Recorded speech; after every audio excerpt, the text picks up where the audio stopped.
اعوذ باللہ السمیع العلیم من الشیطان الرجیم بسم اللہ الرحمن الرحیم الحمد للہ رب العالمین والصلاة والسلام علی محمد وآلہ الطیبین الطاہرین اما بعد قال اللہ الحکیم فی کلام المجید وفرقان الحمید وهو اصدق القائلین وقوله الحق بسم اللہ الرحمن الرحیم قل لا اسألکم علیہ اجرا الا المودۃ فی القربى ان اللہ ملائکتہ یصلون علی النبی یا ایھا الذین آمنوا صلوا علیہ وسلموا تسلیما اللہم صل علی محمد وآل محمد۔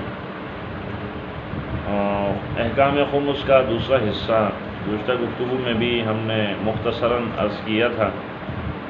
ابھی ایک خمس کا ثواب اور اشیاء خمس کہ کن کن چیزوں کے اوپر خمس واجب ہوتا ہے۔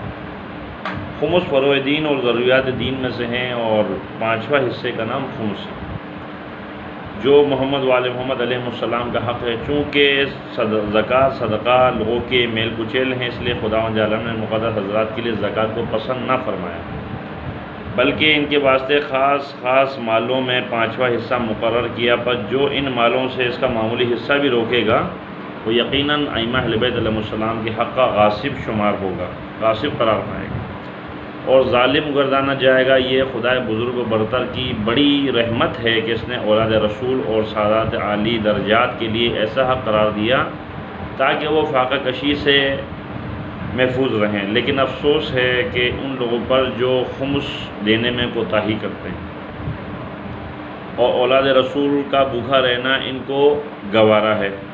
روایت میں بروز قیامت منادی ندا دے گا، اے خلق خدا خاموش ہو جاؤ، محمد مصطفیٰ صلی اللہ علیہ وآلہ وسلم تم سے کچھ کہنا چاہتے ہیں۔ اس آواز کو سن کر خاموش ہو جائیں گے سب۔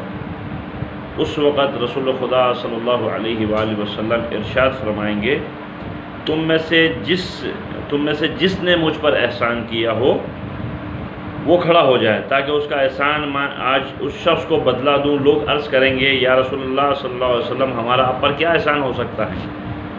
تو آج میں اس شخص کو بدلہ دوں گا۔ وہ لوگ پوچھیں گے کیا ہو سکتا ہے؟ تو فرمایا، کسی نے میری اولاد کے ساتھ کوئی احسان کیا ہو، ان میں سے کسی بے گھر سید کو جگہ دی ہو، کسی بھوکے کو کھانا کھلایا ہو، ننگے کو کپڑے پہنائے ہوں، وہ کھڑا ہو جائے تاکہ میں اس کو اجر دوں۔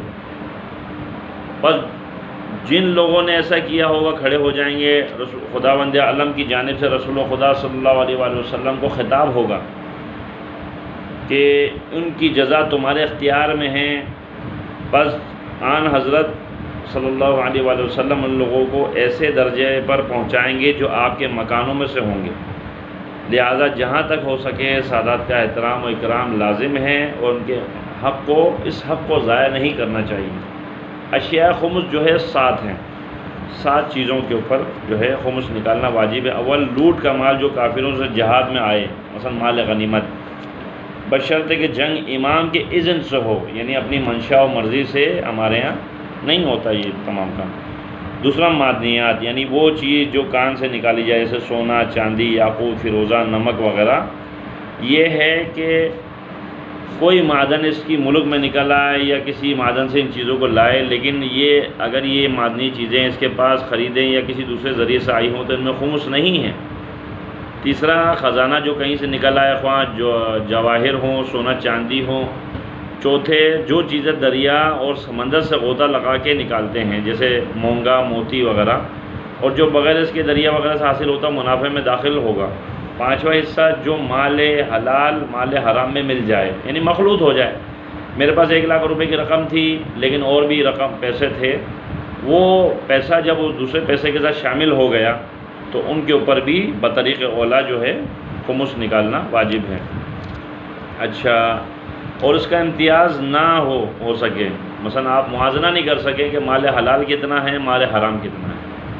چھٹا، وہ زمین جو کسی کافر ذمی کسی مسلمان سے خریدا، البتہ مسلمان کوئی زمین کافر ذمی کو ہبہ کر دے تو اس میں خمس نہ ہو۔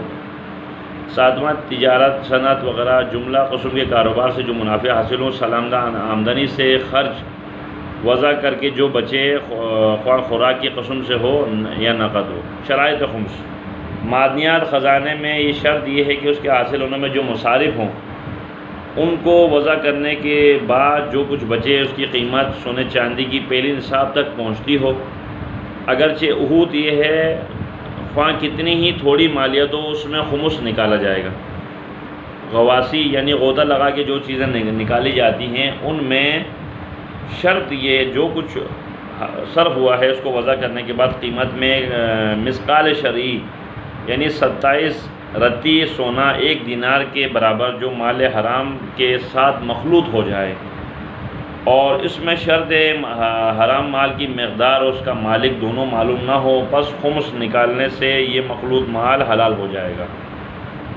اور مال حرام کی مقدار اس کا اصل مالک دونوں معلوم ہو تو لازم ہے مالک کو جتنا اس کا مال ہو دے دے۔ اگر مقدار معلوم ہو لیکن مالک کا علم نہ ہو تو جب مالک کا پتہ لگے اسے لگنے سے نا امیدی ہو جائے تب واجب ہے اس مال کو مالک کی طرف سے رائے خدا میں تصدق کرے، صدقہ کر دے۔ عہود یہ ہے اس میں حاکم شرع سے اجازت لے یعنی مجتہد جامع شرائط سے۔ اگر مالک معلوم ہو لیکن مقدار معلوم نہ ہو تو جو مقدار یقینی ہو اس کا دے دینا کافی ہے۔ آمدنی منافع تجارت میں خمس واجب ہونے کی شرط یہ ہے اپنے اہل و عیال کے سال بھر کا خرچہ نکالنے کے بعد جو مقدار بچے خواہ تھوڑی ہی بچے، اور خرچ میں ضروری ہے کہ میانہ روی اور اعتدال کا لحاظ کرے، جو مقدار بچے اور اعتدال کا لحاظ کرے۔ اگر زیادہ خرچ کیا تو زیادتی کا ذمہ دار ہوگا، مسئول ہوگا، یعنی اس میں بھی خمس دینا ہوگا۔ کنیز، غلام، سواری، جانور کے برتن، کتابیں، کپڑے، خیرات، تحفہ، ہدیہ، شادی بیاہ، مہمانداری، مستحب، حج و زیارت کے مصارف، اسی طرح نظر، عہد، قسم کے کفارے میں جو خرچ ہو، اگر اس سال استطاعت ہو گئی تو حج واجب میں جو کچھ صرف ہے یہ تمام مصارف سال کے خرچ میں داخل ہوں گے۔ اگر کوئی شخص سال کا خرچ منافع تجارت وغیرہ کے علاوہ کسی اور ذریعے سے پورا کرے، مثلا سے کوئی میراث مل جائے، اس صورت میں بہتر عہود یہ سال بھر کا خرچ ان منافع سے وضع نہ کرے بلکہ ارث وغیرہ سے نکالے، پوری رقم کا خمس دے، اور منافع تجارت وغیرہ میں سال کی ابتدا اس وقت سے ہوگی جب سے نفع ملنا شروع ہو۔ اچھا، خمس میں سال تمام ہونے کا سے یہ مطلب ہے کہ 12 قمری مہینے پورے ہو جائیں، یعنی 1 سال آپ کا پورا ہو گیا تب یہ خمس کی شرائط میں سے شمار ہوگا۔ مال کی کوئی خاص مقدار مقرر نہیں ہے، جس قدر بھی ہوگا اس میں خمس نکالا جائے۔ اور اچھا، سال بھر کا خرچ وضع کرنے کی غرض سے خمس نکالے، آخر سال تک تاخیر کرے تو جائز ہے، بخلاف اور چیزوں کے ان میں فوراً خمس نکالنا واجب اور تاخیر جائز نہیں ہے۔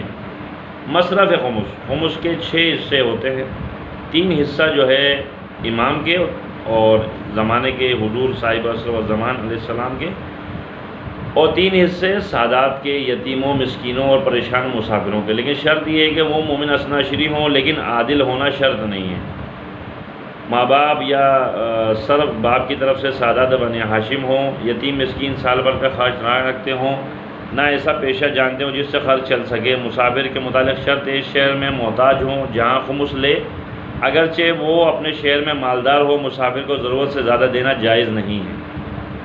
غیر امام کا سہم سادات کو بلا اجازت مجتہد دیا جا سکتا ہے، لیکن سہم امام کا اختیار مجتہد جامع شرائط کو ہی ہے، یعنی غیر امام کا سہم سادات کو بلا اجازت مجتہد دیا جا سکتا ہے۔